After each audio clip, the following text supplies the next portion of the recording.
As an avid amateur cook, I'm always looking for inspiration. And inspiration can be reading a recipe book or looking at YouTube or Googling something. I read constantly, and I always like to try new dishes and take on new challenges. And this is actually sort of a faux collab, we call it, with a YouTuber I follow, In the Kitchen with Karen.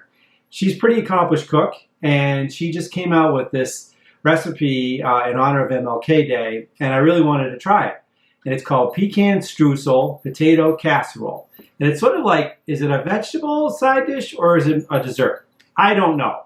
So we're going to have to figure that out on your own.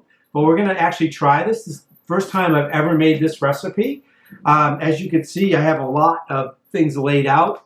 This is very important for a first-time recipe.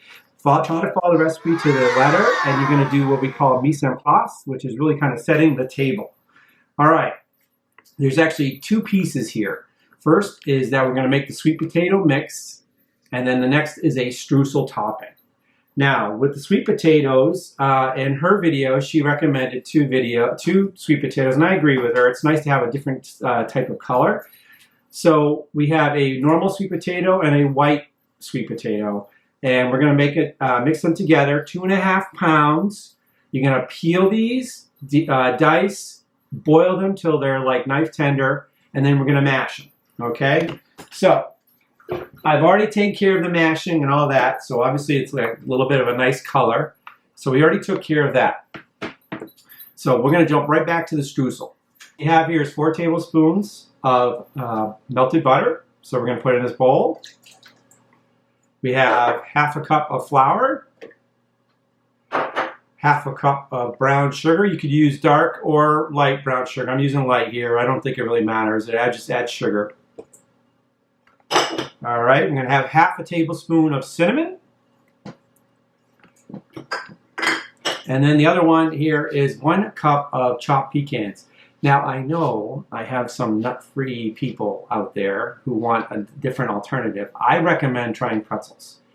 Since it's my first time, I'm not going to go deviate, but I will try pretzels next time. So, put that in there. Basically, we're just going to mix this up. Just make sure it's evenly distributed. It's going to be chunky with the brown sugar, but that's all right. This is a streusel topping. It's all going to melt when we cook it anyway. The problem with brown sugar, it actually gets hard sometimes and you have to actually loosen it up. It's fine. It's going to melt when we cook it, so I'm not really concerned about it. Form over function here. Okay. All right, so that's done. So let's get rid of that. All right, so we get rid of that. Okay, now we go on to the sweet potato mix. So we're going to take our sweet potatoes, which are mashed. They can see a nice color. Put it in the bowl. All right. I'm going to take an egg.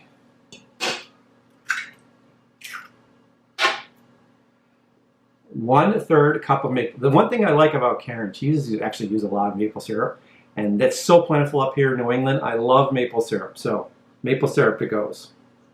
You can use it. You can probably try using honey with that, but I don't know if that would work. Okay, we got 1/2 cup of heavy cream. You could use light cream, 1/2 and 1/2, whatever floats your boat here. And then what we got here is I did a 1/4 teaspoon of cinnamon, and I got some freshly ground nutmeg, about 1/8 of a teaspoon of nutmeg. Be very careful of nutmeg. Nutmeg is a very powerful spice. And then we're going to do the same thing with what we did before. We're just going to mix this really well. All right, this will cook really well. I don't know if you can see that. All right. Okay, now that that's mixed, we're just gonna like put it in my my baking dish.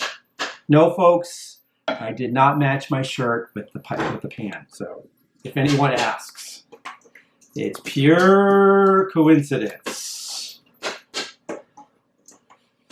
And this may be too big of a baking dish, but you know what? We're just gonna spread this evenly over the top. This may be a little thin compared to what Karen had. because she has a square baking dish. It's fine. I'm just experimenting here a little bit. All right, we're just going to put this nice and flat. Okay. All right, and then she recommends doing a little bit of zest here. So we're going to do a little bit of zest. Give it a little bit of oomph with the orange. This is a zester, folks, one of my favorite tools. Don't have to do much here. Actually, the zest is where a lot of the flavor of the orange is, believe it or not. All right, so we did that. Sprinkle a little bit of salt. All right, now we have that flat, as you can see.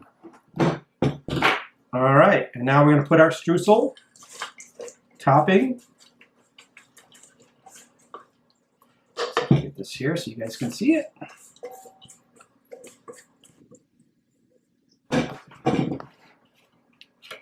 Doesn't have to be perfect. We're not in culinary school.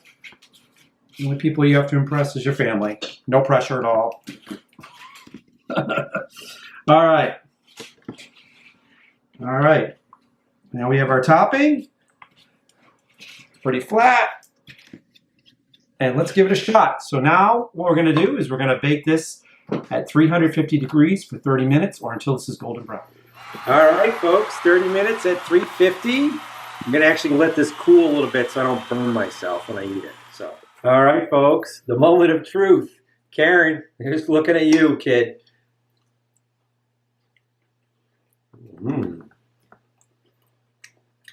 That is very interesting. Boy, I can have some fun with this recipe. Thank you very much, Karen, for this great recipe. Again, folks, that's In the Kitchen with Karen. She's a cook just like me. Does a lot of great stuff. There's a lot of great options with this recipe, so definitely experiment with it. I made this a little flatter than she had it in hers. But again, this still works. It's not like overly sweet and not overly savory with the potatoes or earthy. So definitely a good side dish for anything that you might have. Eat, drink, savor.